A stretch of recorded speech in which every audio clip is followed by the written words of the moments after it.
77 سالہ آدمی Joe Biden امریکہ کا صدر بن گیا اور اس کے قریب عمر کا ٹرمپ فارغ ہو رہا ہے اور کہتا ہے کہ میں نہیں جانے والا، اور اس کو گرفتار کر کے وہاں سے نکالا جائے گا۔ 77 سال کا آدمی جو دنیا کے ضابطوں کے مطابق دنیا کا سب سے زیادہ طاقتور آدمی بن گیا ہے۔ ہمارے 77 سال کے بابا جی کو گھر والے رشتہ کرتے بھی نہیں پوچھتے ہیں، ابا جی بتائیے بیٹے کا رشتہ کرنے لگوں، آپ بھی کو مشورہ دے دیں، آپ بھی چلیے ہم جا رہے ہیں وہاں گھومنے پھرنے کے لیے۔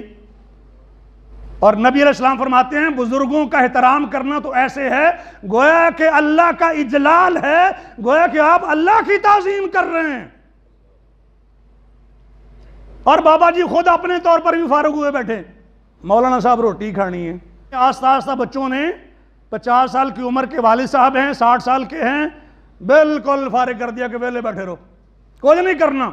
اور جن کے زندگی بھر کے تجربات ہیں ان کے تجربات سے فائدہ اٹھائیں۔ اگر امریکی 77 سالہ آدمی سے، بوڑھے سے فائدہ اٹھا سکتے ہیں، وہ دنیا کو لیڈ کر سکتا ہے، تو ہمارے 60 سال کے کیوں نہیں کر سکتے جی؟ خود ہی ہار کے بیٹھ گئے ہیں پہلے ہی، اور کچھ نلائکیاں ان بچوں کی بھی ہیں۔ فائدہ اٹھانا چاہیے بزرگوں کے تجربات سے۔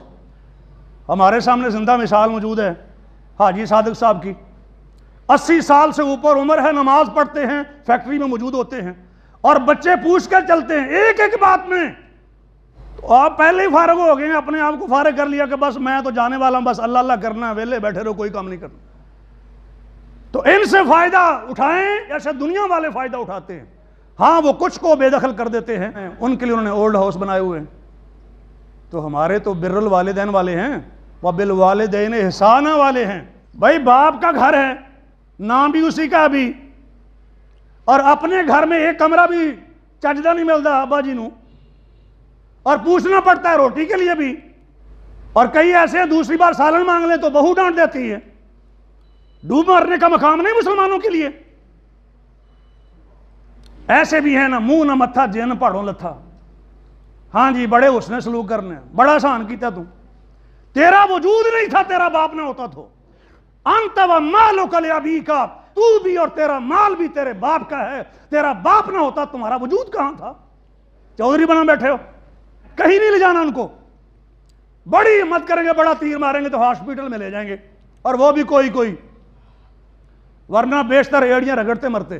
آپ بھی ہمت کریں، میں بزرگوں سے بھی مخاطب ہوں، آپ ہمت کریں، اور آپ ہمت کریں گے تو پھر ہی نظام چلے گا۔ آپ کا گھر ہے، آپ کی جائیداد ہے، سب کچھ آپ کے نام ہے، اور آپ کی اپنی چیز آپ کو پوچھ کے استعمال کرنا پڑتی ہے، اولاد کے لیے ڈوب مرنے کا مقام نہیں۔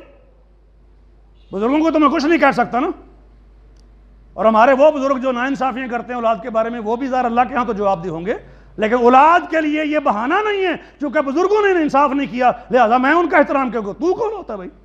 تیرا ہے ہی کچھ نہیں ہے۔ بیٹا کہتا جی مجھے بھی دے دیں، میں نے کہا اس کا ہے ہی نہیں ہے۔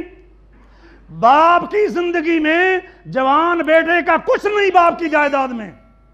سن لے دھیان سے، میں جذبات میں نہیں کہہ رہا، میں اس طرح کی تقریریں میں نہیں کرتا کہ جذبات میں ایک آدھی کو آسمان پہ چڑھا دیا دوسرے کو زمین پہ دے مارا، یہ ذمہ داری سے بات عرض کر رہا ہوں۔